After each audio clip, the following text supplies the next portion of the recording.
keterlambatan yang terjadi. Semoga acara ke depan insya Allah berjalan lancar dan juga teman-teman bisa menyimaknya dengan baik. Sebelumnya mungkin saya mau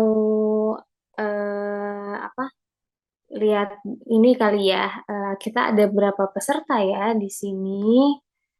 Kayaknya udah cukup banyak nih, ada 26. Teman-teman boleh boleh secara kalau nyaman boleh buka kamera, kalau enggak juga nggak apa-apa. Namun nanti ada sisi tertentu yang teman-teman mungkin akan diminta untuk membuka kamera.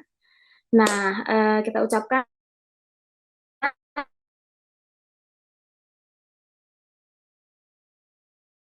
teman sekarang nih saya mungkin perkenalan dulu. Nama saya Tria. Saya alumni dari FSRD ITB angkatan 2006. Kayaknya pas teman-teman lahir kali ya, saya kuliah. Jadi kita jauh banget nih bedanya. Nah, teman-teman, hari ini susunan acaranya adalah akan ada ice breaking games dulu sama saya nih warming up karena nanti 1,5 jam setelahnya teman-teman akan menyaksikan pembahasan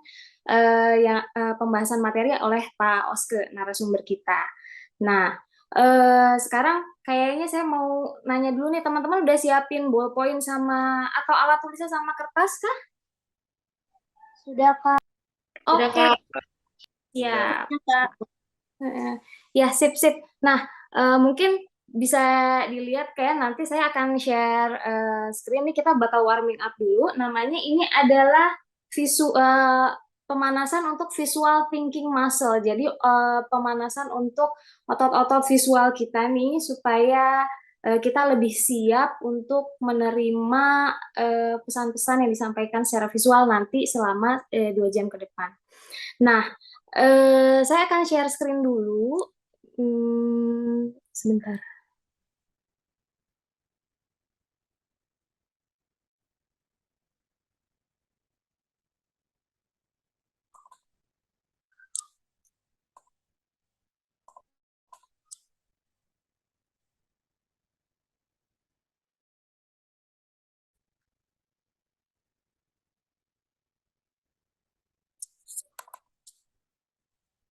Coba.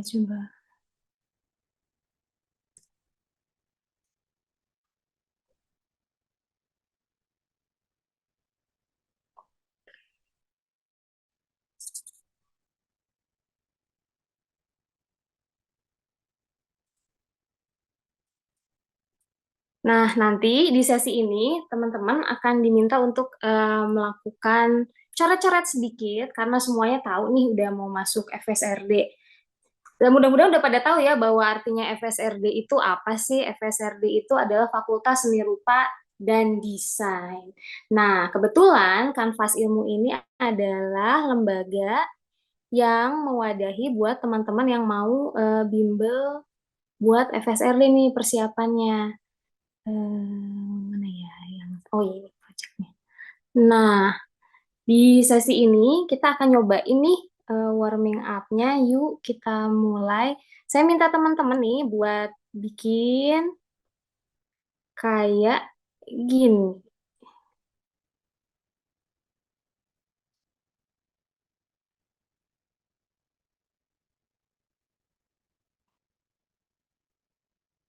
Kok nggak mau besar? Oke. Nah, saya minta teman-teman bikin coret-coretan nih kayak gini. Yang kayak saya bikin nih, yang ada di sini nih, bikin 6 biji aja. Nah, udah gitu, saya kasih waktu nih kayaknya cuma 1 menit aja. Nanti teman-teman bisa bikin dengan coretannya nggak harus kayak saya, macam kayak doodling-doodling kasar juga sesuai sama kemauan teman-teman. Kalau udah, mungkin bisa kasih lihat nih ke screen-nya kayak gimana, ke kamera bentuknya.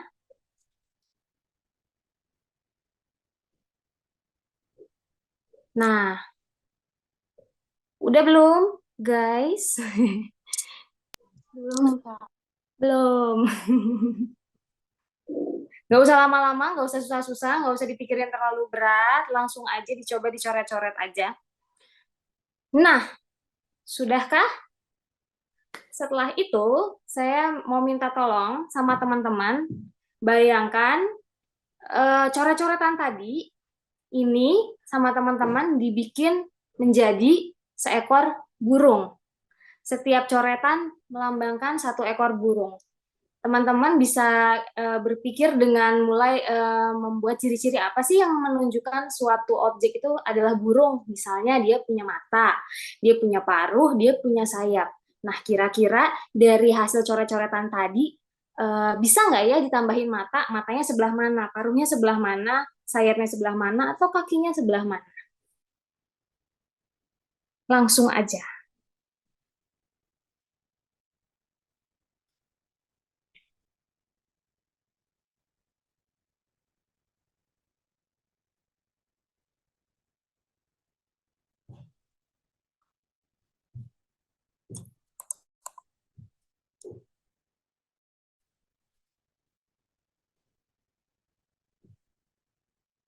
Sudahkah? Coba lihat-lihat. Eh, Kira-kira teman-teman gimana nih? Sudah ada kah yang mencoret-coret dan sudah kelihatan hasilnya? Boleh kasih lihat nggak? Kak, coretannya ngasal aja, Kak. Iya, ngasal aja. Udah belum? Belum, Kak. Bingung, bentar. Bingung, jangan bingung. Karena bikin bikin coretan asal aja kayak tadi saya bikin nih. Yang tadi kamu boleh apa? Boleh cobain coret-coretannya 6 buah aja. Kayak misalnya kita lagi pensil terus ada kertas udah gitu kita coret-coret asal aja kayak anak kecil coret-coret. Kayak kamu punya adik udah gitu adik kamu suka nyoret-nyoret di tembok gitu kan nih, mereka ringan sekali dan tanpa beban membuat coretan-coretan itu tanpa harus mengetahui maknanya. Nah, setelah itu kemudian baru, tapi sebenarnya yang benar adalah teman-teman membuat itu intentionnya di awal jangan berpikir bahwa garis itu harus apa? Harus membentuk burung ya. Ya bebasin aja dulu karena nanti bisa aja bukan burung soalnya, bisa juga ikan, bisa juga buaya, bisa juga yang lain-lain. Sudah ada yang sudah adakah yang mencoba menggambar? Coba dikasih lihat. Abi mungkin baru mau baru lihat, buat satu Kak. coba-coba kasih lihat kayak gimana. Aneh sih Nggak apa-apa. yang Nah, pojok oke, sip. Nah, iya, iya, iya. Terus yang lainnya tadi belum belum. masih Baru buat 2, Kak. Terus ini siapa nih yang namanya ANZ? Ini Kak, Oh, oke, Jody. Mana coba-coba. Oh, menarik, menarik. Iya. Wah, ini burungnya kebagusan sih kayaknya.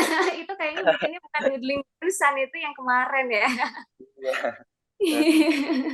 Ya, teman-teman yang lainnya ada yang mau nunjukin nggak kayak gimana kira-kira ininya hasilnya? Baru bikin 2 gimana, Kak? Nggak apa-apa, kasih lihat aja. Soalnya ini cepat aja kok, ini cuma warming up aja. Oke. Ntar, kelihatan nggak? Oh iya, nah iya ini contoh menarik nih teman-teman. Oke, saya bisa ngelihat awalnya garisnya organis, kemudian bisa apa? Bisa jadi kelihatan burung gitu.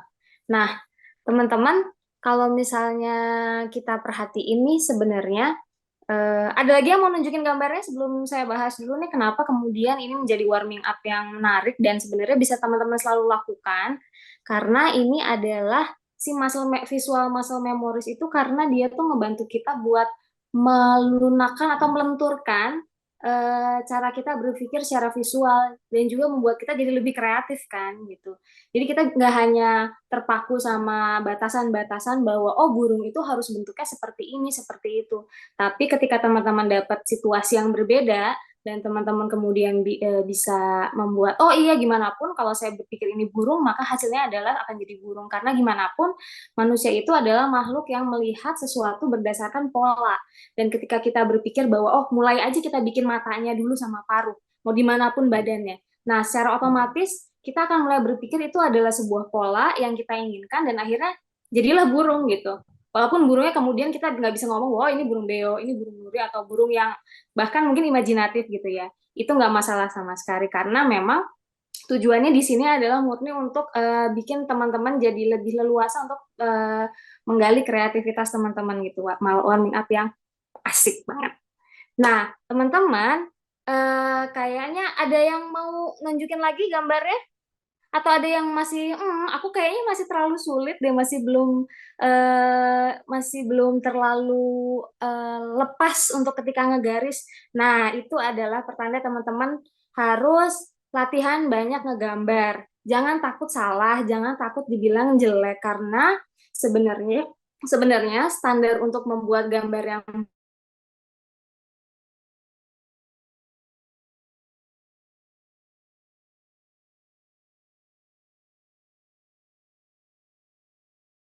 bagus atau gambar pasti gitu. Setiap orang itu punya karakter garis dan gambar yang juga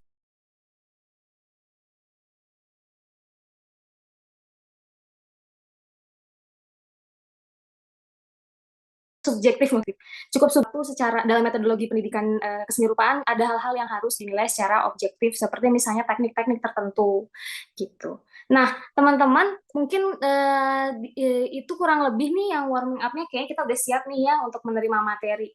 Kira-kira nih kalau saya ngelihat nih total pesertanya ini kalau nggak salah ada 20 atau 27 atau hampir 30 orangan, dan tersebar nggak hanya di Bogor, tapi juga di luar Bogor, dari Jabodebek, Jakarta, Bogor, Depok, Bekasi, bahkan dari Kalimantan Selatan, bahkan dari Zurich, Switzerland juga ada nih teman-teman yang ikut Zoom kita. Nah, buat teman-teman yang mau kuliahnya di Indonesia, PTN Indonesia dengan menggunakan skema portofolio yang beberapa tahun belakangan digunakan di penerimaan kampus-kampus di FSRD di Indonesia, bisa menyimak dengan lebih bisa dipastikan possibilities-nya akan portofolionya jenisnya mungkin seperti itu. Nah, untuk teman-teman yang di luar negeri, mungkin bisa ngelihat bahwa ini sebagai salah satu alternatif kalau teman-teman mau misalnya mengajukan karya, karena gimana pun portofolio itu sendiri sebenarnya didefinisikan sebagai kumpulan karya-karya nih teman-teman. Kumpulan karya teman-teman yang memang diminta untuk disubmit gitu. Nanti ragam portofolionya banyak, dan kayaknya akan digalinya nggak sama saya nih. Kita akan ngobrol lebih banyak sama Pak Oske. Tapi sebelum itu saya mungkin akan jelasin dulu nih profilnya Pak Oske. Nah, Pak Oske ini beliau adalah pendiri Kanvas Ilmu. Beliau ini sudah mendirikan Kanvas Ilmu dari tahun 2015. Beliau lulusan dari DKV FSRD ITB tahun 2003. Nah, teman-teman kayaknya saya ngelihat nih banyak banget yang mau masuk ke FSRD ITB dan jurusannya DKV. Cung, siapa yang mau? Raise hand. Enggak, aku nggak mau masuk ini DKV. Ya, tapi terus kemudian saya juga ngeliat kayak teman-teman banyak juga yang nggak hanya DKV, karena saya ngeliat bahwa dari tahun ke tahun orang-orang yang anak-anak siswa-siswa yang pengen masuk ke DKV itu memang dominan banget, banyak sekali, baik itu ke ITB, ISI, UNJ dan lain-lain. Nah, tapi saya ngeliat juga kayaknya teman-teman banyak juga nih yang mau masuk mulai seni murni, desain interior, dan gak lupa nanti sebenarnya ada beberapa jurusan-jurusan lain tuh yang ada di FSRD. Nah, terus kita lanjut lagi nih ke profil pengajar kita, Pak Oske. Beliau lahirnya di Depok, pindah ke Bogor setelah menikah tahun 2016. Saat ini tinggal di Semplak, Bogor. Nah, beliau mengajar di School of Universe sambil freelance desain dan ilustrasi sejak tahun 2009 sampai 2013, menjadi kepala sekolah di SMP SOU, School of Universe di Bogor 2013 sampai 2014, menjadi founder O Studio Kreatif, studio ilustrasi, dan Madani Kreasi Desain, studio yang berfokus di desain grafis, logo, dan web design dari 2014 dan 2015. Menjadi founder Kanvas Ilmu di 2015, menjadi founder Rumah Quran An-Nabawi tahun 2021, dan aktivitasnya yang terkini adalah mengelola Kanvas Ilmu, karena beliau adalah founding father-nya, mengelola Rumah Quran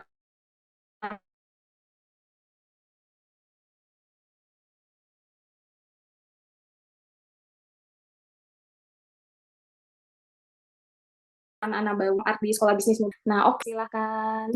Silakan, Pak. Oke, langsung nih Kak.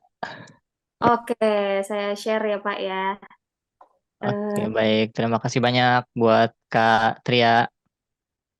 Mungkin saya sambil menyapa teman-teman dulu. Bismillahirrahmanirrahim. Assalamualaikum warahmatullahi wabarakatuh. Waalaikumsalam. Waalaikumsalam. Ya, salam jumpa dan salam kenal. Kayaknya ada beberapa wajah-wajah yang familiar juga nih. Tapi di sini ada anak Kanvas Ilmu juga nggak? Nggak ada kayaknya ya. Karena sebenarnya ini materinya juga di Kanvas Ilmu kita bahas juga dan lebih dalam lagi nanti insya Allah. Baik, baik teman-teman, kita mau bahas sedikit mengenai FSRD dan jalur masuknya. Teman-teman juga insya Allah sudah mengenal, kalau bergabung di Zoom ini kemungkinan besar sudah mengenal apa sih FSRD itu. Nah, Fakultas Seni Rupa dan Desain. Dan di sini bagi teman-teman yang sebelumnya mungkin berada di SMA atau di SMK, kemudian ada yang mungkin jurusannya jurusan IPA, ada yang mungkin jurusannya jurusan IPS ya. Sayangnya hanya ada sebenarnya SMK yang jurusan seni rupa dan desain, tapi sangat jarang, susah untuk ditemui. Kayak di Bandung tuh ada. Jadi sebenarnya begitu nanti teman-teman masuk ke FSRD, wah itu benar-benar sebuah pengalaman yang sangat berbeda dibandingkan yang teman-teman alami sebelumnya mungkin di sekolahan gitu. Nah, mengenai FSRD ini sendiri, mungkin sebelum bahas tentang ujian masuknya, karena juga cara masuk ke PTN Perguruan Tinggi Negeri FSRD itu agak berbeda dengan jurusan-jurusan yang lainnya. Ada kalau mungkin teman-teman pernah dengar ada portofolio yang harus di-upload nanti. Jadi tidak hanya ujian biasa saja gitu. Nah, mungkin sebelumnya kita bahas dulu sedikit di FSRD itu di Fakultas Seni Rupa dan Desain itu ada apa aja sih? Nah, boleh mungkin. Nah, kalau secara garis besar teman-teman, dari namanya aja Fakultas Seni Rupa dan Desain. Di dalam FSRD ini ada jurusan-jurusan yang arahnya ke seni rupa dan ada juga yang arahnya ke desain. Nah, sama nanti ada satu lagi Kria. Apa tuh Kria? Gitu. Jadi ada secara kategori ada tiga jurusan yang ada di Fakultas Seni Rupa dan Desain. Ketika nanti teman-teman memilih jurusan pas di kelas 12 nanti misalkan teman-teman mau ikutan PTN, nah ikutan SNBP atau SNBT, nah nanti ada jurusan-jurusan yang harus teman-teman pilih. Ada kampus yang di pilihannya itu cuman tulisannya FSRD secara umum tuh gitu, karena memang nanti di awal di kampus itu semuanya masih bareng-bareng tuh di tingkat 1. Nanti di tingkat 2-nya baru dijuruskan lagi ke seni rupa, ada yang ke desain, ada yang ke Kria. Tapi nanti ada juga kampus-kampus yang jurusannya itu langsung dipilih. Misalkan kamu langsung memilih apakah jurusan desain produk atau DKV kayak gitu. Nah, mungkin kita sedikit kenalan dulu nih. Ketika nanti di FSRD, nah ini ada jurusan seni rupa. Nah, kita nggak bicara tentang apa misalkan seni musik. Nah, ada lagi ya. Beda lagi ya, seni musik mah beda lagi. Apalagi seni yang lain, seni tari. Seni tari beda lagi. Urusannya kita adalah seni rupa gitu, seni rupa. Nah, di sini seni rupa yang sering kita temui ada seni lukis dan patung. Tapi nanti sebenarnya ada jurusan-jurusan lain yang bisa teman-teman pilih gitu. Ada yang arahnya ke drawing. Kalau lukis kebayang ya, kayak misalkan pakai kanvas, bisa juga sih sebenarnya kertas atau kayu, tapi biasanya dia berbasiskan cat dan kuas biasanya medianya. Kemudian ada seni patung, berarti bentuknya 3 dimensi, patung. Kemudian ada drawing, kalau drawing dia berarti menggunakan alat-alat sejenis pen, pulpen atau pensil. Kemudian ada seni grafis. Nah, ini unik karena mengeksplorasi eh, teknik-teknik cetak. Nah, kemudian ada seni keramik, banyak keramik dan seni intermedia. Ini biasanya arahnya ke multimedia atau yang seni-seni lainnya yang belum masuk ke yang di atas-atasnya tuh, seni lukis, patung, drawing belum masuk ke situ. Kemudian masuknya ke intermedia. Kenapa ada intermedia? Teman-teman bayangkan setiap tahun terjadi perkembangan teknologi gitu. Dan sebenarnya seni rupa itu tidak bisa dilepaskan juga, tidak bisa dipisahkan dari perkembangan teknologi. Nah, setiap ada perkembangan teknologi pasti direspon oleh orang seni rupa. Nah, gitu. Jadi kemungkinan besar ini anak-anak intermedia nanti bakalan banyak berhubungan dengan teknologi. Boleh selanjutnya, Kak Tria. Nah, kemudian jurusan desain, ada desain komunikasi visual, desain produk, interior dan fashion. Fashion kadang-kadang seringkali kampusnya terpisah. Tapi dia masuk ke desain juga sebenarnya. Kemudian kalau yang paling populer sekarang desain komunikasi visual ya, DKV. Zaman dulunya itu desain grafis. Cuman kalau sekarang memang bidangnya jadi luas sekali. Kemudian desain produk yang dianya hampir yang semua yang ada di sekeliling kamu itu sebenarnya hasil dari desain produk. Nah, misalkan ini pulpen, kacamata, ini headset, hampir semua yang ada di sekeliling kamu ini hasil dari desain produk. Desain interior, ruangan, kebayang lah ya, gitu. Kalau DKV itu biasanya sebenarnya dia berurusan dengan tulisan, teks, dan image, gambar. Dan kalau kamu berpikiran bahwa desain itu adalah segala hal yang berhubungan dengan komputer, tetot, salah besar.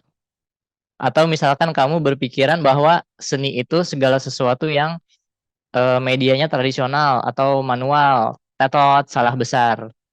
Karena baik seni rupa maupun desain itu sama-sama bisa dilakukan dengan ataupun tanpa komputer, dengan ataupun tanpa laptop, dengan ataupun tanpa tablet, iPad, bisa-bisa aja sebenarnya gitu. Jadi yang membedakan antara desain dengan seni rupa itu bukan pengerjaan di laptop gitu.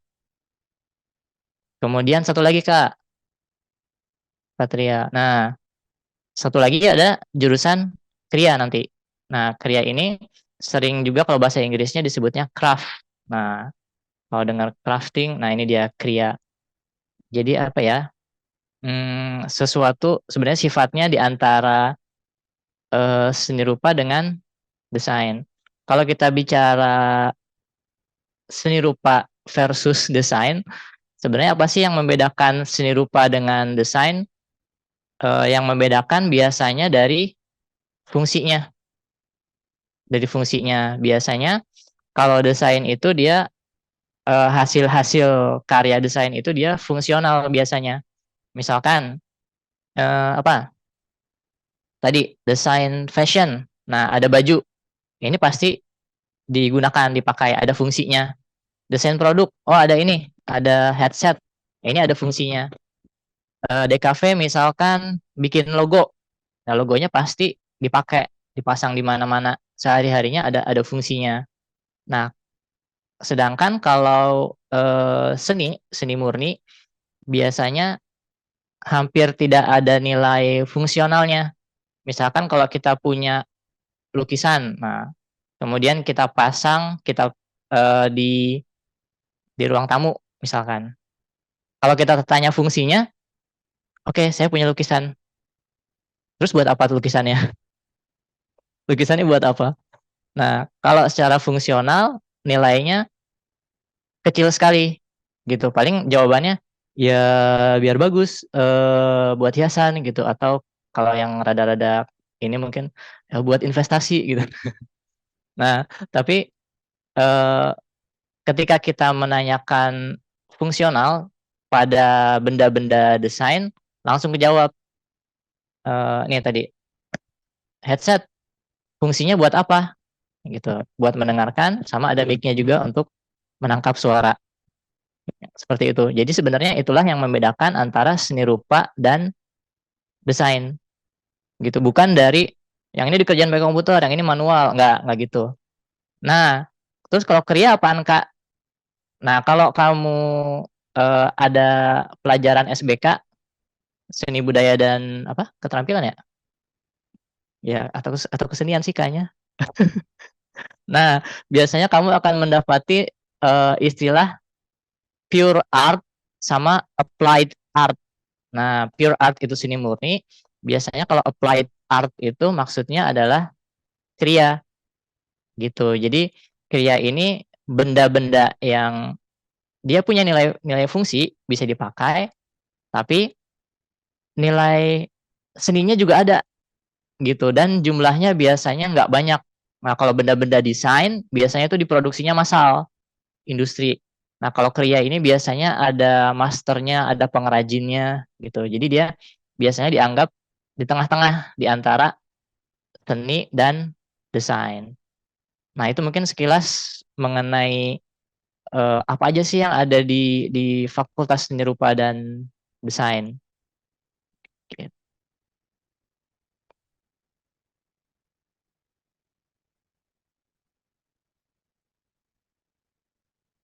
Nah, kalau teman-teman tertarik dengan hal-hal yang tadi, saya pengen merancang, misalkan saya pengen membuat desain mobil, itu kan desain produk tuh.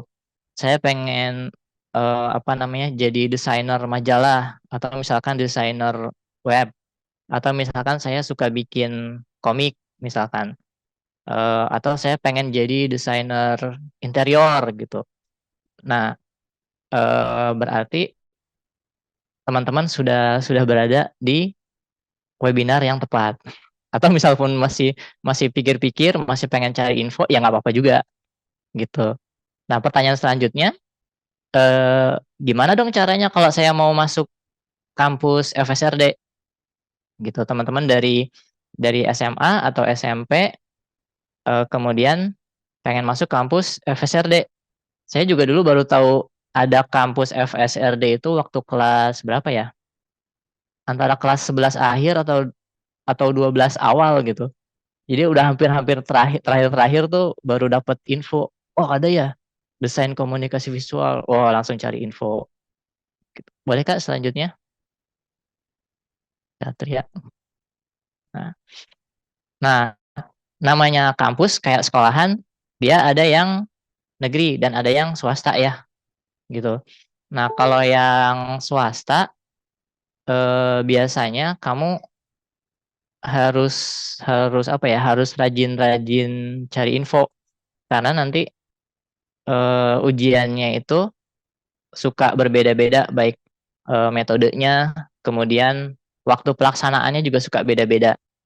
Nah, cuman kalau untuk PTN, nah biasanya terpusat nih. Kalau kamu mau masuk perguruan tinggi negeri biasanya ujiannya terpusat.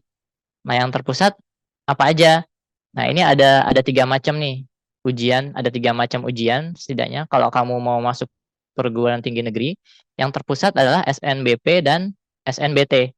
Nah, SNBP ini saringan nasional berbasis prestasi. Nah, P-nya tuh prestasi atau kita sering sebutnya jalur rapot atau jalur undangan ya. Nah, untuk kamu yang sekarang terutama masih kelas 10, masih kelas 11, sebenarnya mau masuk kampus apapun juga perlu perlu dipersiapkan juga. Kalau kamu masih kelas 10 dan masih kelas 11, sangat sangat worth it untuk dipertimbangkan ikut SNBP. Cuman memang syaratnya nilai rapotnya harus bagus gitu. Nanti silahkan tanyakan ke sekolah kamu masing-masing karena biasanya masing-masing di sekolah itu punya kuota ya. Misalkan dari 1000 orang nih seangkatan, 30%-nya ini bisa ikut jalur SNBP gitu. Nanti ada kuotanya. Biasanya kisaran 30 atau 40% gitu. Nanti yang 30% itu misalkan dia bisa ikutan seleksi ya, tapi diseleksi nantinya. Nantinya diseleksi. Kemudian yang keduanya adalah SNBT. Ini saringan nasional berbasis tes. Nah, ini yang zaman dulu sebutannya ada yang nyebut UMPTN, SNMPTN. Nah, ini jalur yang jalur ujian se-Indonesia. Dua-duanya juga se-Indonesia sih. Tapi biasanya yang SNBT karena ini jalur ujian, ini pesertanya lebih banyak. Nah, misalkan yang tadi 30%, dari 30% kuota tuh, misalkan yang 15%-nya masuk perguruan tinggi lewat SNBP. Berarti yang sisanya yang nggak masuk dan yang sisanya lagi itu semuanya bertarung di sini nih, di SNBT. Gitu, di jalur ujian. Gitu. Jadi ini pesertanya lebih banyak dari yang SNBP gitu. Kemudian yang satu lagi adalah jalurnya ujian mandiri. Gitu. Nah, ujian mandiri ini nggak terpusat. Kalau SNBP dan SNBT itu terpusat, ada panitianya bareng-bareng nih kampus, semua kampus negeri di Indonesia ini bareng-bareng di SNBP dan SNBT. Nah, kalau ujian mandiri ini masing-masing kampus yang mengadakan. Biasanya setelah SNBT selesai. Nah, setelah jalur ujian selesai, biasanya baru nanti dibuka jalur mandiri masing-masing. Gitu. Dan ini juga waktu dan metodenya beda-beda setiap kampus. Gitu. Boleh Kak selanjutnya?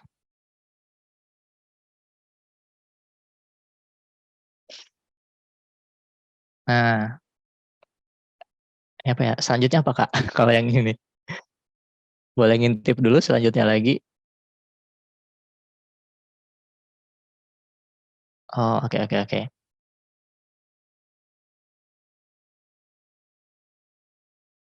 Oke.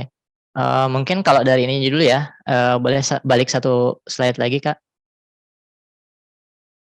Dari waktu pelaksanaannya. Nah, kalau kamu sekarang sudah kelas 12, siap-siap di bulan September atau di bulan Oktober, ini ujian mandiri yang kampus swasta biasanya udah buka. Nah, jadi harus cari informasi dari sekarang. Biasanya di bulan September atau Oktober. Jadi cepet ya, kamu baru naik kelas 12. Sekarang bulan apa? Juli, Agustus, September. 3 bulan kemudian, 4 bulan kemudian ini kampus-kampus sudah buka pendaftaran. Karena dia swasta ya, cepet dia bukanya. Kadang-kadang ada juga satu kampus yang dia buka beberapa kali gelombang. Nah, misalkan ada yang jalur rapot kah, dia buka lagi nanti jalur ujian biasa gitu. Ya suka-suka dia si kampus swasta itu.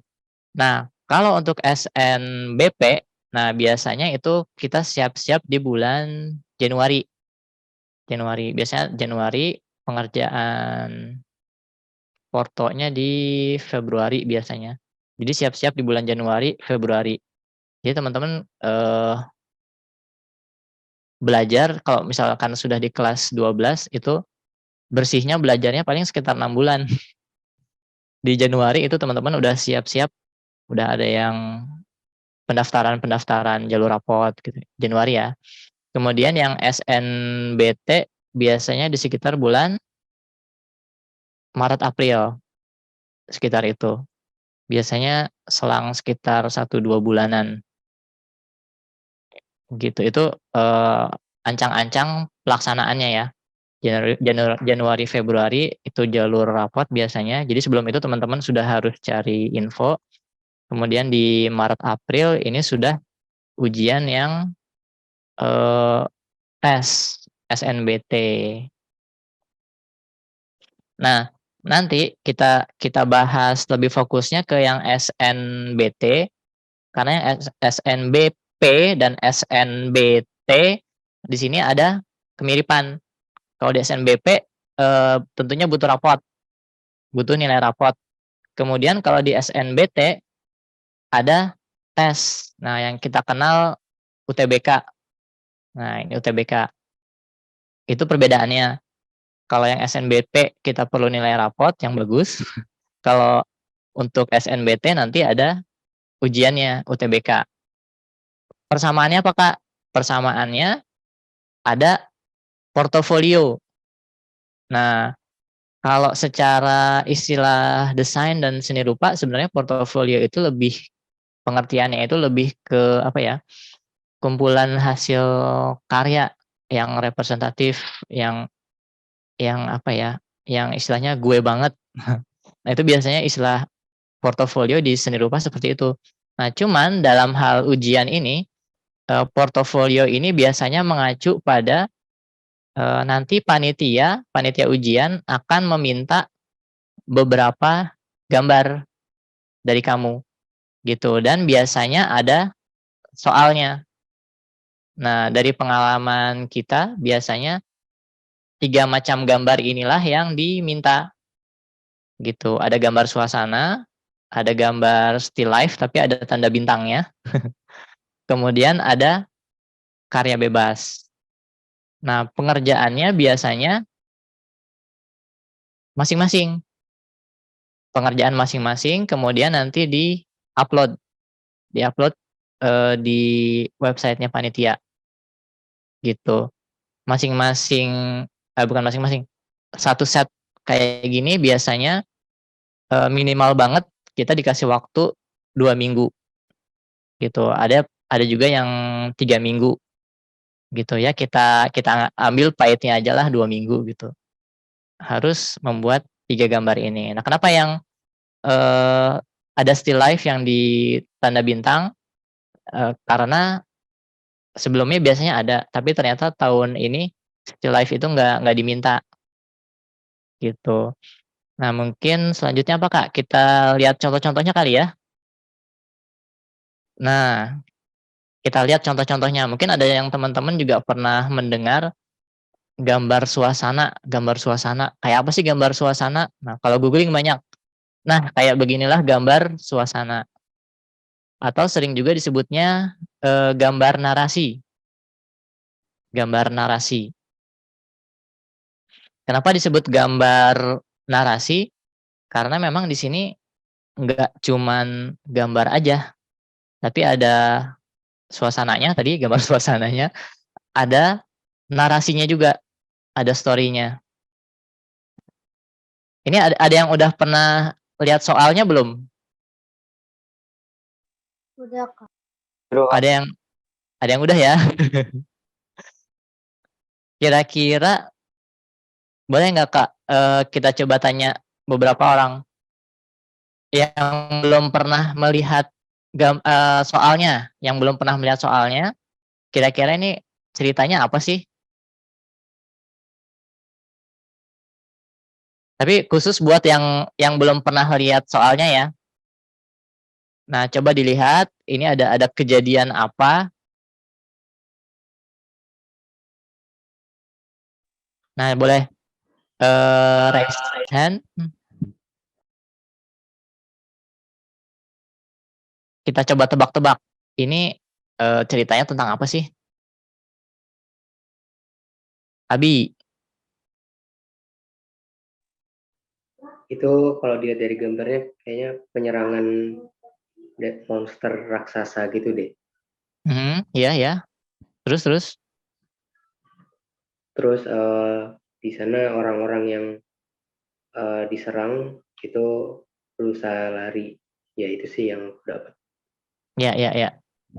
Oke. Oke, terima kasih banyak.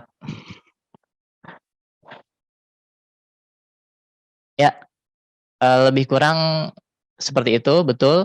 Jadi kelihatan ya, walaupun kita nggak tahu soalnya, tapi di sini ada sebuah monster. Oh, ada lagi nih, siapa? Salman. Mungkin cerita tentang alien menyerang bumi. Nah, mirip-mirip ya. Mirip-mirip. Ada entah itu alien atau itu monster sedang menyerang, terus orang-orang pada lari gitu. Kak, kalau selanjutnya masih sama soalnya, Kak? Oh, oke. Nah, ini yang selanjutnya. Boleh ada lagi yang lain? Ada lagi yang lain? Kita lihat gambar ini. Yang sebelumnya aja, Kak. Yang sebelumnya dulu. Nah, kita lihat lagi dari gambar ini. Kemudian teman-teman coba yang Siti aja, Kak. Nah, kemudian teman-teman coba tebak, ini ceritanya apa sih?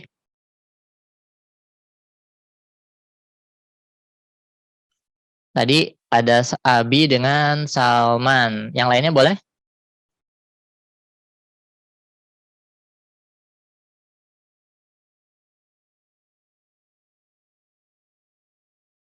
Ini tentang apa sih? Boleh raise hand atau boleh juga di chat.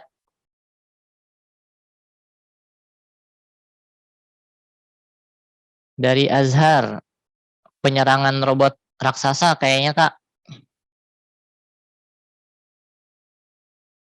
Hadijah, tentang robot raksasa yang menyerang kota atau pedesaan. Oke. Sip, mantap. Bisa jadi tentang perjuangan Indonesia. Salman lagi. Menyerang penjajah. Memiliki senjata lebih canggih daripada pribumi. Ya, maksudnya itulah. Diserang penjajah. Oke. Ya, oke. Terima kasih banyak atas tanggapannya. Nah, ini kalau kita lihat gambar-gambar yang selanjutnya juga, ini soalnya masih sama. Nah, sebenarnya ini ada soalnya itu adalah tentang pengejaran buto ijo. Buto ijo. Buto ijo ya? Atau buto doang? Nah, buto ini dia raksasa ya, raksasa sedang mengejar-ngejar timun mas. Nah, maka ini teman-teman temui pasti selalu ada tokoh wanita yang dia menonjol di situ. Entah itu lagi surfing, entah itu lagi memanah atau melemparkan sesuatu. Silakan teman-teman nanti cari sendiri ceritanya itu mengenai timun mas. Jadi ini sebenarnya adalah cerita mengenai timun mas. Tapi memang dari soalnya dimodifikasi. Si buto ini berbentuk raksasa. Nah, itu yang dimodifikasi. Itu memang dari soalnya seperti itu.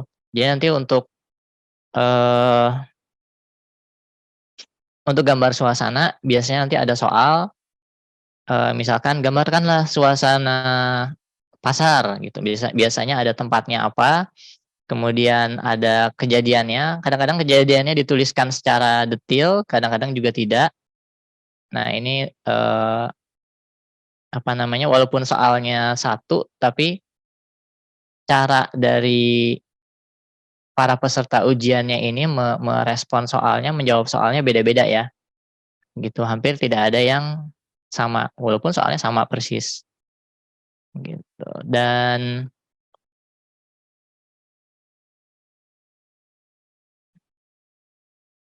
sebentar Kak.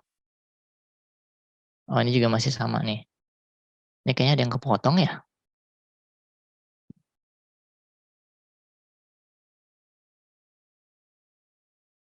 Nah, si gambar suasana ini baik itu dia ujiannya portofolio atau misalkan di ujian mandiri. Nah, kalau yang ini contoh di ujian mandiri. Ujian mandiri. Jadi kualitasnya agak beda. Kenapa kualitasnya agak beda? Karena kalau di ujian mandiri ini kadang-kadang suka ada kampus yang minta untuk ujiannya real time. Real time. Silahkan standby di waktu yang disediakan, kemudian dari tempat masing-masing nanti disorot oleh Zoom. Jadi ujiannya ngegambar selama 2 jam sambil disorot sama Zoom. Gitu. Nah, ini contohnya yang ini sekarang lagi tampil. Ini ujian 120 menit harus selesai gambarnya. 2 jam sudah harus selesai, sudah harus di-upload ke panitia. Gitu, maka bentuknya agak beda. Kualitasnya agak beda. Kalau yang tadi kan ada 2 minggu tuh untuk bikin gambar suasana, yang SNBP dan SNBT. Nah, yang ini nih, ini 2 mingguan lebih ngerjainnya. Gitu, jadi lebih detail. Nah, baik ujian yang portofolio yang 2 minggu, 3 minggu, ataupun yang on the spot, biasanya yang selalu ada, tidak pernah absen, yaitu gambar suasana, alias gambar narasi. Nah, ini. Kenapa dia selalu ada? Kadang-kadang, kayak misalkan, kayak tadi ada ujian yang still life, ada ujian pernah juga disuruh bikin gambar suasana tapi, full color, pernah juga itu. Nah, itu suka berubah-ubah sebenarnya, tapi yang selalu ada adalah ini nih, gambar suasana, alias gambar narasi, gitu. Kenapa? Karena dia komprehensif. Dia komprehensif. Gambar orangnya ada, gambar bendanya ada, gambar background-nya masuk, arsiran juga pasti ada. Nah, jadi semuanya bisa dilihat dari satu gambar tersebut. Ini yang selalu ada. Boleh lihat lagi, Kak? Ini apa nih? Oh, ini portofolio juga. Portofolio juga. Nah, mungkin sebuah tips buat teman-teman yang nanti ternyata harus ujiannya on the spot. Salah satu kuncinya itu adalah gambarnya teman-teman harus selesai apapun yang terjadi, gitu. Soal bagus jelek itu sebenarnya jadi nomor 3, nomor 4, gitu. Yang penting gambarnya harus selesai dulu. Itu aja, gitu. Karena gimana ya? Ya kita tidak bisa menilai karya yang belum selesai, gitu. Jadi kalau misalkan ujiannya real time atau bahkan on the spot, gitu. Kalau dulu, zaman dulu banget on the spot. Kita ngumpul di satu aula misalkan, ya ujian dimulai, silakan dimulai. Wah, gambar 90 menit selesai. Dulu 90 menit. 90 menit terus udah selesai dikumpulin, gitu. Nah, itu yang paling duluan disisihkan itu ya gambar-gambar yang nggak selesai, gitu. Jadi yang penting nomor 1 harus selesai dulu, gitu. Boleh kita lihat yang selanjutnya, Kak Tria, yang karya bebas. Untuk pertanyaan-pertanyaan kita pending sampai terakhir ya. Nah, kemudian karya lain yang diminta di portofolio nanti selain gambar suasana adalah karya bebas. Nah, ini ada beberapa contohnya. Karya bebas itu dia bisa berupa lukisan, bisa ilustrasi, bisa karya 3 dimensi juga, dan zaman sekarang alhamdulillahnya boleh karya digital. Kayaknya sekarang banyak ya yang mulai pakai digital. Boleh dilihat contohnya, Kak Tria? Nah, kalau ini pakai akrilik ya kalau nggak salah. Ini mah manual, tradisional. Yang tadi beliau bikin lukisan, itu kayaknya self portrait deh ya. Self portrait tentang dianya sendiri. Sedih amat. Selanjutnya boleh Kak lihat. Nah, ada juga yang membuat ilustrasi untuk cover buku, kemudian sampai dia bikinkan mock up-nya yang di sebelah kanan. Kalau jadi buku kayak apa sih kelihatannya? Oke. Ini masuk di cafe ya. Nah, ini unik. Dia sebenarnya bikin apa ya, semacam ilustrasi interaktif. Dia sih bilangnya apa dah? Infografis interaktif. Nah, di sini sebenarnya tentang infografisnya tentang apa? Tentang apa dah? Yang MBTI. Kalau yang tahu personality type, nah, MBTI. Nah, ini tentang personality type yang INFJ. Nah, orang yang INFJ kayak apa sih gitu. Saya juga nggak hafal tuh INFJ itu apa sih. Nah, nanti ini ada flap-flapnya bisa dibuka-buka gitu. Basicnya dia ilustrasi pakai watercolor.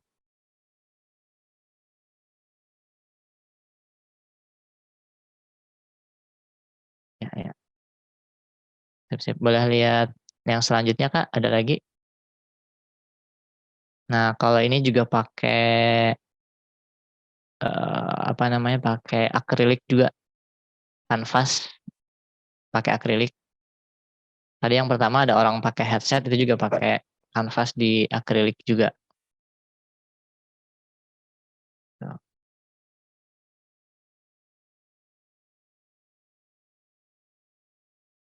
Nah, kalau yang ini beliau ini emang pengen dari awal emang ngincernya kria. Nah, jadi kalau misalkan nanti teman-teman bikin karya bebas, pertama bikinlah sesuatu yang memang kamu sudah terbiasa mengerjakan, jangan ngadi-ngadi istilahnya. Apa yang kamu sudah kuasai, ya udah itulah strong point-nya kamu gitu. Kemudian juga bikinlah karya yang relevan dengan jurusan apa yang pengen kamu masukin. Nah, kalau ini dia kan pengen masuk ke kria, maka dia beneran jahit nih, beneran jahit bikin tas. Nah, kalau yang di pojok kanannya ini ada istilahnya mood board. Apa ya? Dia terinspirasi dari hal apa saja, kemudian color palette apa yang mau dia ambil, moodnya seperti apa yang mau dia ambil. Jadi ada prosesnya sebenarnya, nggak ujuk-ujuk sering jadi tas gitu, nggak ujuk-ujuk jahit. Di balik proses desainnya itu banyak pertimbangannya gitu. Ini dulu dibimbing sama Kak Tria ya. Nah, ini juga ada yang mau masuk interior, dia bikin apa namanya, maket beneran bikin maket 3D-nya gitu. Dan sebelum bikin maket 3D-nya ya dia bikin dulu denahnya tuh yang di sebelah kanan, apa, floor plan-nya seperti apa, denahnya seperti apa, ukurannya seberapa. Nah, ini dia kirimkan. Karena 3D berarti otomatis harus ya dia foto aja, nggak mungkin dikirimkan 3D-nya gitu. Seperti yang tadi juga misalkan ada yang bikin cover buku ilustrasi. Nah, dia masuknya memang ngincarnya ke DKV gitu. Jadi sesuai dengan kamu mau masuk mana sih gitu. gitu. Misalnya kita mau ngelamar harus sesuai dengan apa yang kita pengen. Gitu. Oke. Ada lagi Kak Tria? Yang mungkin yang still life kali ya?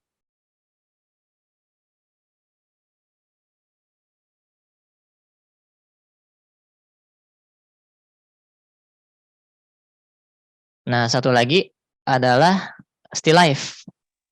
Karya portofolio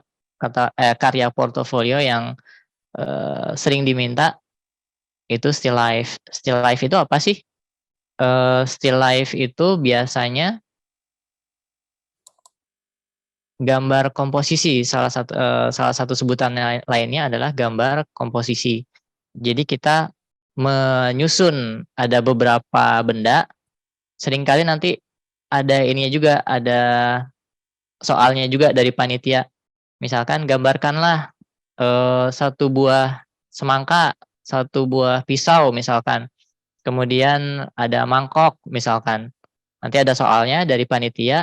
Kemudian kita mengkomposisikan benda-benda tersebut, kita susun, kemudian kita gambarkan. Nah, kalau yang still life ini biasanya yang diminta dia full color, berwarna.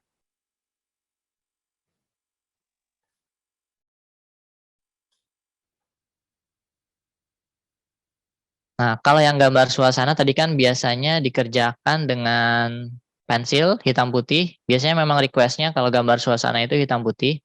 Nah, kalau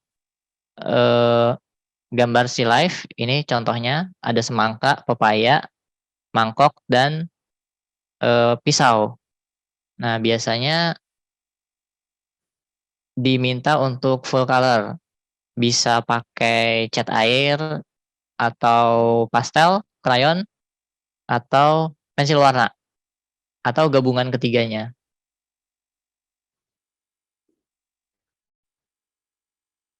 Boleh lihat yang lain, Kak? Nah, kalau yang hitam putih ini soalnya memang diminta hitam putih. Ini Ujian mandiri. ujian mandiri dari kampusnya mintanya hitam putih. Nah, inilah yang disebut still life. Biasanya bendanya yang diminta benda-benda mati. Ada lagi Kak Tria? Sudah Pak, itu yang terakhir tadi. Nah, siap. Terima kasih. Nah, itu tadi beberapa contoh-contoh dari portofolio apa sih yang diminta kalau kamu mau masuk ujian, kalau kamu mau ujian masuk untuk FSRD. Dan perlu teman-teman camkan juga bahwa nanti dalam pengerjaan portofolio ini, apa istilahnya ya, kamu tetap harus multitasking gitu, karena nanti sekolah tetap jalan gitu kan. Jadi kamu harus sekolah sambil ngerjain, misalkan setelah pulang sekolah kamu ngerjain portonya gitu. Belum lagi nanti kamu tidak hanya mengumpulkan portofolio saja, tapi kalau yang SNBT kamu juga harus memikirkan nanti UTBK-nya, ujian tesnya gitu. Jadi sebenarnya cukup cukup banyak yang harus kita pikirkan. Nah, seperti biasa, kalau ada pertanyaan silahkan langsung ditulis di kolom chat. Ya. Nanti kita simpan untuk sesi terakhir ya. Nah, kemudian kalau dari portofolio ini mungkin pertanyaan selanjutnya, yang kayak gimana yang portofolio yang bakalan diterima gitu. Nah, ini ada dua hal besar yang perlu teman-teman perhatikan, yaitu dari teknik, kemudian juga dari kreativitas. Nah, itu dua hal yang perlu teman-teman perhatikan. Nah, dari teknik apa? Ya gampangnya gambarnya harus bagus, itu aja. Gitu. Lah kamu mau masuk kampus seni rupa dan desain, otomatis gambarnya harus bagus gitu. Nah, cuman nanti kriteria bagus apa? Nah, ini ada buntutnya lagi gitu. Tapi biasanya secara sekilas langsung ketahuan nih, oh ini gambarnya bagus, oh ini kurang, oh ini bagus, ini kurang. Nah, tapi kamu bisa improve dengan, nah ini ada beberapa poin di bawahnya. Misalkan kamu memperhatikan anatomi manusia. Manusia tuh bentuknya kayak apa sih? Dari depan kayak apa, dari samping kayak apa? Kalau misalkan lagi duduk seperti apa, kemudian lagi jalan seperti apa, lagi salto kayak apa. Nah, ini kaitannya dengan anatomi gambar manusia. Kemudian juga ada arsiran, bentuk, perspektif, komposisi. Arsiran. Otomatis kalau misalkan apa namanya ya, gambar suasana terutama ini hitam putih. Kalau misalkan tidak ada arsirannya, dia hanya akan terlihat 2 dimensi flat gitu. Biasanya dengan arsiran yang bagus ini yang kita tuju utamanya itu adalah mendapatkan ilusi volume. Nah, jadi benda-bendanya itu kelihatan seperti entah ada benda yang menonjol keluar gitu atau masuk ke dalam. Nah, seperti ini, seperti ada apel yang dia memang bulat kayak gitu. Atau misalkan ada gelas, oh bener ya kelihatannya kayaknya gelasnya tuh kayak ada air di dalamnya dan lebih rendah posisi airnya tuh ketimbang bibir gelasnya kayak gitu. Nah, itu dari arsiran. Nah, kemudian juga bentuk-bentuk yang benar, bentuk-bentuknya relevan, tidak apa ya, misalkan ada bentuk rumah tapi bahasanya menyeng-menyeng, menyeng-menyeng ngerti nggak ya? Gitu, ini rumahnya habis kena gempa atau apa, kok miring-miring gitu misalkan. Atau misalkan yang selanjutnya dari perspektif. Nah, kita tahu namanya benda makin jauh makin kecil kelihatannya gitu. Jangan sampai misalkan ada orang gitu, maksudnya saya ini orangnya jauh, terus orangnya udah gitu anak-anak lagi, tapi dia kelihatannya gede gitu. Nah, kalau ini dari perspektif, ini ada di depan ini ada orang-orang yang kelihatannya lebih besar, nah makin jauh dia makin kecil, makin kecil. Nah, rumah-rumah juga kan nggak mungkin rumah setinggi orang ya. Kalau ini rumahnya hampir setinggi orang nih. Nah, tapi ya kita bikin lebih kecil karena rumahnya memang lebih jauh ke belakang. Nah, ini pun raksasa muat ke gambar di kertas gitu dan kita mempersepsikannya sebagai oh ini memang raksasa nih lebih gede gitu karena memang makin jauh makin kecil walaupun dia besar tapi makin jauh makin kelihatan kecil. Dan ini juga bisa kita lihat di tangannya nih. Ini ada jari-jari yang kelihatan besar, ada 4. Ini kelihatan lebih besar gitu karena ini dekat dengan kita. Makin jauh dia makin kecil. Ini contoh perspektif. Nah, ini contoh-contoh apa namanya ya? Memang ada banyak hal yang perlu kita perhatikan dalam gambar seperti ini, gambar suasana. Dan itu memang apa ya? Memang harus dilatih, harus dicoba dan harus dilatih.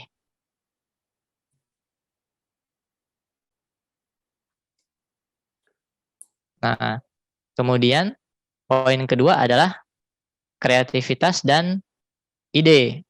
Nah, ini juga sebuah hal yang apa namanya ya, sangat penting di seni rupa.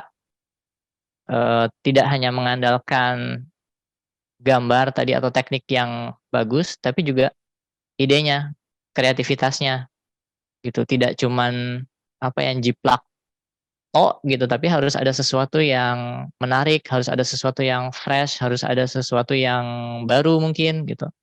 Nah, apa yang perlu diperhatikan dari kreativitas dan ide? Tentunya pertama, sebelum kita ke kreativitas dan ide, ada kesesuaian tema dan kelengkapan. Nah, jangan sampai kita berkreativitas luar biasa sampai-sampai nggak nyambung sama tema yang diminta. Nah, itu sama aja fail gitu, karena antara kreativitas dengan persoalan ada ya harus nyambung gitu, karena ada aspek problem solving yang pengen di apa namanya ya, yang di situ memang dilihat juga gitu. Ada soal, kemudian kita problem solvingnya seperti apa. Nah, kalau nggak nyambung ya gimana? Jadi antara soal pertama harus ada di dalam dari soal yang diminta, kita menjawabnya harus sesuai dengan tema. Kemudian juga harus apa namanya ya? Kelengkapan di sini ada 2 sih sebenarnya. Pertama, lengkap sesuai yang diminta sama soalnya. Misalkan kadang-kadang ada soal yang dia minta gambarkan ada rumah-rumahnya hancur misalkan. Kemudian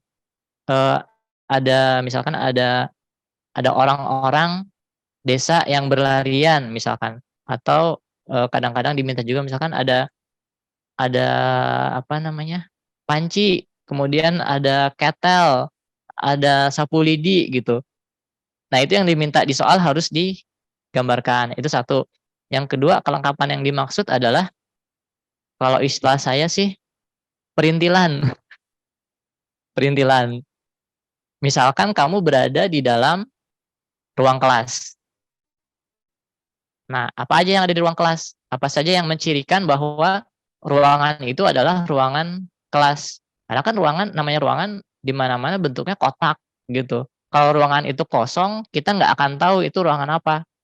Antara dapur sama ruang tamu misalkan bentuknya kotak-kotak aja.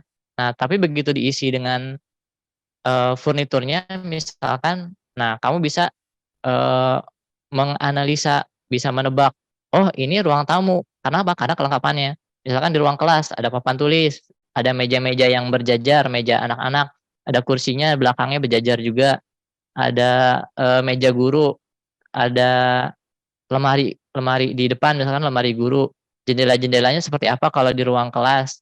Kemudian misalkan ada peta atlas, misalkan ada peta dunia, ada jadwal piket, ada hasil karya anak-anak, ada apa namanya, alat-alat kebersihan di pojokan misalkan. Nah, itu juga harus kita perhatikan karena dalam gambar kita tidak ada teksnya. Nah, seperti tadi ketika orang melihat gambar kita, orang sudah harus bisa menebak. Kayak tadi misalkan, oh ini ada raksasa lagi ngejar-ngejar, orangnya lagi pada lari. Kemudian oh ini antara di kota atau pedesaan gitu. Karena ngambilnya beda-beda tadi ya, ada yang memang itu memang tidak ada di soal, jadi boleh ngambil di kota, boleh ngambil di desa. Nah, itu harus ketebak sama yang melihatnya. Gitu. Kemudian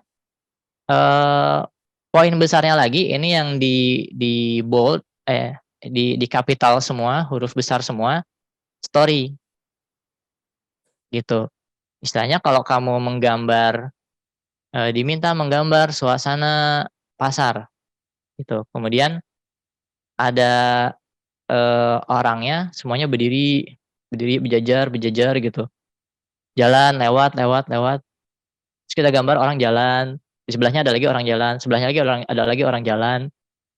Ya gimana ya? Garing banget. Nggak asik gitu. Dan karena ini kita drawing, kita menggambar, bukan memfoto, bukan fotografi ya. Kita bisa arrange, kita bisa mengatur sebuah kejadian yang seru. Nah, disinilah juga masuk kreativitas. Gitu. Antara misalkan ada 2 gambar, dianya tekniknya sama bagus, gambarnya sama bagus, tapi yang satu kayak tadi gambarnya itu orangnya udah diam semua berdiri aja. Sementara yang satu lagi orangnya eh, be- eh, mem- yang ada di gambar itu posenya macam-macam, aktivitasnya macam-macam. Kemudian ternyata ada story-nya. Misalkan di situ ada becak kebalik. Di dalam becaknya itu ada emak-emak, terus dianya lagi bawa bayi, terus belanjaannya tumpah semua. Nah, gitu. Ada sesuatu yang entah itu lucu, entah itu menyedihkan, entah itu mengagetkan. Nah, kayak gitu. Nah, itu salah satu yang dicari dalam poin kreativitasnya, yaitu ada story-nya. Nah, ini ada contoh ya. Nah, ini si timun masnya lagi mau memanah. Kemudian kita lihat ada orang-orang yang berlarian. Di sini settingnya desa, tapi desanya itu apa ya? Di dekat sungai kalau nggak salah. Jadi itu di bawahnya ada air-airnya dan ada perahu-perahunya. Sementara di belakangnya ada hutan. Nah, di sini yang di sebelah kanan itu ada bapak-bapak, ada emak-emak, sama ada anaknya. Yang di depan juga ada anaknya dengan muka-muka, dengan wajah-wajah yang panik. Ya. Yang di sebelah kiri jauh itu ada orang sambil ngegotong-gotong apa kemungkinan barang-barangnya. Nah, kemudian yang di kiri tengah ada emak-emak yang lagi mengulurkan tangan. Nah, berarti kemungkinan yang ada dua nih yang di tengah, entah ini bocah-bocah atau remaja, kemungkinan dia kenal dengan si yang emak-emak mengulurkan tangan ini. Gitu. Jadi kita bisa bisa baca sampai segitunya. Gitu. Ada story di balik gambar tersebut.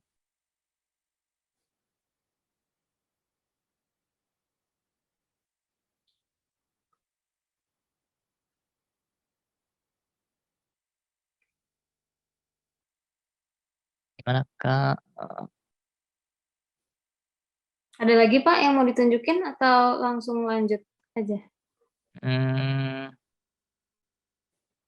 Ya, nampaknya kalau yang contoh-contohnya cukup ya. Hmm. Dari sini sudah kebahas juga. Selanjutnya apalagi Kak? Hmm. Ini udah pesan-pesan terakhir sebenarnya ini. Iya, iya, iya. Nah, kalau ditanya, Kak, ujian seni rupa itu gampang apa susah sih gitu. Kan tadi judulnya portofolio itu mudah gitu. Gitu. Jawabannya ya tergantung kamu sebenarnya, tergantung teman-teman sendiri gitu. Karena yang namanya ujian drawing itu sebenarnya bukan ujian teori, bukan ujian knowledge. Nah, maksudnya gimana Kak? Bandingkan ya. Kalau misalkan teori, ujian teori misalkan penjas. Bagaimanakah cara start lari 100 meter? Nah, kadang-kadang kayak gitu. Startnya, terus kamu nulis jawabannya, esai. Startnya adalah start jongkok, misalkan lari 100 meter. Kemudian cara larinya misalkan sikunya ditekuk 90 derajat. Kemudian dari awal kita harus sprint sampai terakhir gitu. Maksudnya kan beda ya kalau lari keliling lapangan 800 meter kan biasanya sprintnya di terakhir-terakhirnya doang. Tapi kalau 100 meter dari awal harus sprint gitu. Nah itu ujian knowledge, ujian pengetahuan, ujian teori. Kamu capek nggak? Kagak. Kamu menang nggak dari apa namanya? Dari teman kamu yang sebelah larinya menang nggak? Nggak tahu gitu. Tapi kalau ujian praktek beda lagi ceritanya. Kamu beneran ada di lapangan, kamu beneran lari 100 meter, kamu beneran ngos-ngosan gitu. Bahkan kadang-kadang ada yang pingsan gitu. Nah, itu ujian praktek dan ujian gambar untuk masuk FSRD ini ini ujian praktek, bukan ujian knowledge.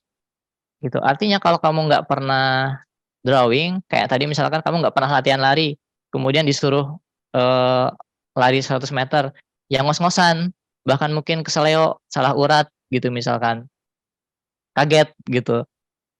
Ya mau nggak mau kamu harus latihan sebelum ujiannya ini gitu. Nah sama begitu juga dengan ujian drawing. Nah ini adalah ujian praktek gitu. Istilahnya kamu harus latihan, harus latihan.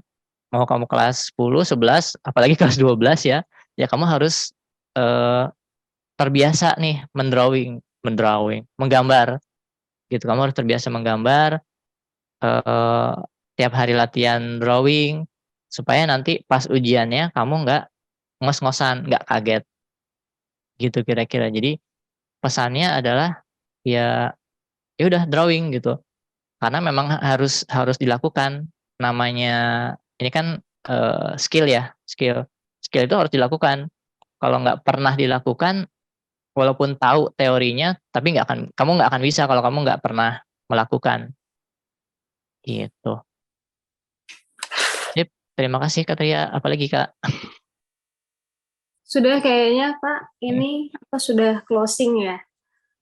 Terus mungkin kita bisa masuk ke sesi tanya jawab ya. Oh iya, terima kasih Pak Oscar atas presentasinya tadi. Buat saya sendiri ini banyak sekali insight ya untuk gimana sih sebenarnya portofolio itu isinya apa aja.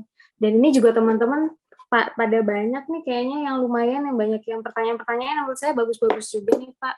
Sebentar saya close dulu screen-nya. Nah.